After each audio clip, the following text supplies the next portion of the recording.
And I was like, let me just, pull this partial highlight together and like be about my day. And the next thing I knew, I was like on my back on the ground. I was like, oh, where am I? And I was like, this feels not, this doesn't feel good. So I went home and went to bed. And then the next day I went to Planned Parenthood. And that was where I found out that I had HIV. Queer Eye star Jonathan Van Ness released his memoir Over the Top today, where he reveals that 7 years ago, he found out he was HIV positive. He was on the Today Show this morning and described the day he found out.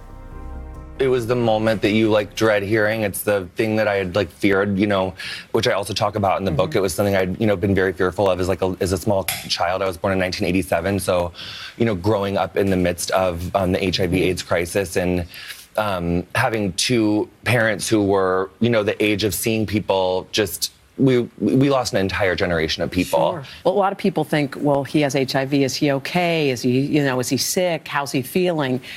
There's something that I think you want to dispel out there. You take the medicine and it's not detectable in your body. Right.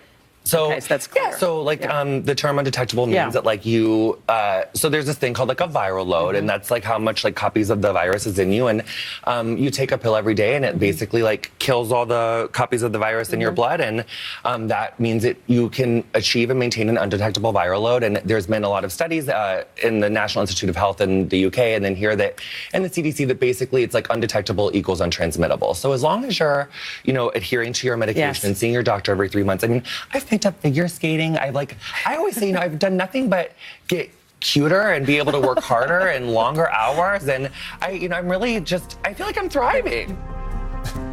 And he is too. I mean, it's great for him to come public with something like this. And it's nice that I don't think there is this, well, there's definitely not the stigma that there was obviously in the 80s with the AIDS crisis. But even the last 10 years, I think it's come a long way that people, realize that HIV positive is not a death sentence in any kind of way. No, and it's the interesting thing is, first of all, to even deal with that and to have to put it in a book and then sit down and talk about it is tragic, but he looks like he's thriving, as he says. But it's interesting with this because especially in celebrity culture, what AIDS was doing to that community was just so on the forefront of everything. Yeah. And you really, really paid attention to it, and then medical science started happening.